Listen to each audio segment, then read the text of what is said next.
Hello and welcome to the first YouTube video of this channel.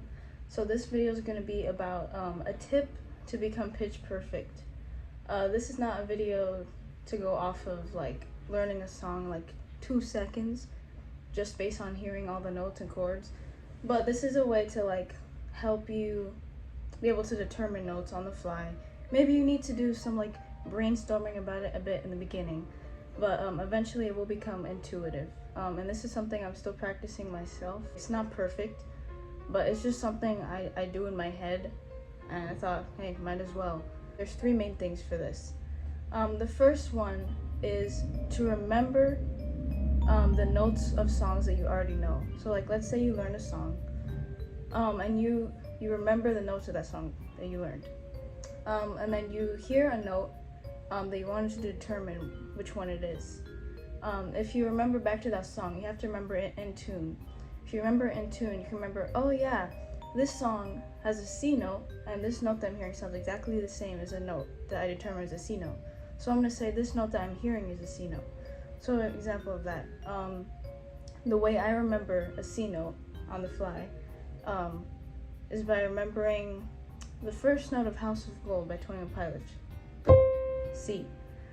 So when I hear a C randomly, C is also an easy one because it's in so many songs.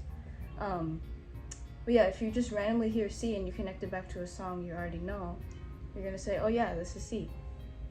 And I do that with basically most of the notes.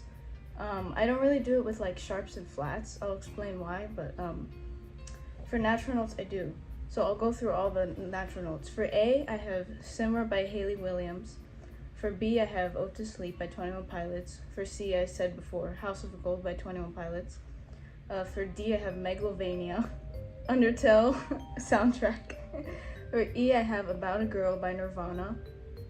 For F, I have Your Power by Billie Eilish. And for G, I have Happier Than Ever by Billie Eilish.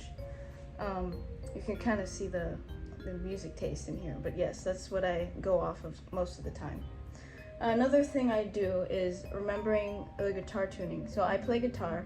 You can do this based on any instrument, but if you remember the tuning and you hear a note that you don't know yet, if you remember back to the tuning, same concept as a song, just going by tuning. If you hear an E note, then you remember how the guitar tuning sounds, standard guitar tuning. You say, oh, this is a high E string. It's an E note. And then what I do if I hear a note that I literally cannot assign it to anything, I will go to, and this is like, it's a lot of mental gymnastics, but I will go to a note that I already know that's like sounds close to the note that I'm not unsure about, and I'll go like up and down in my head. I'll say, all right, so, okay, let's say I'm trying to figure out this. I can't figure it out. I know it's close to this. So what I'll do is I'll go, okay, this is, hold on, wait. Yes, it's F. Yes. Alright, so I know this one that is close to is F. So I'll go down a bit, because I can tell that the one I'm unsure about is lower. So go.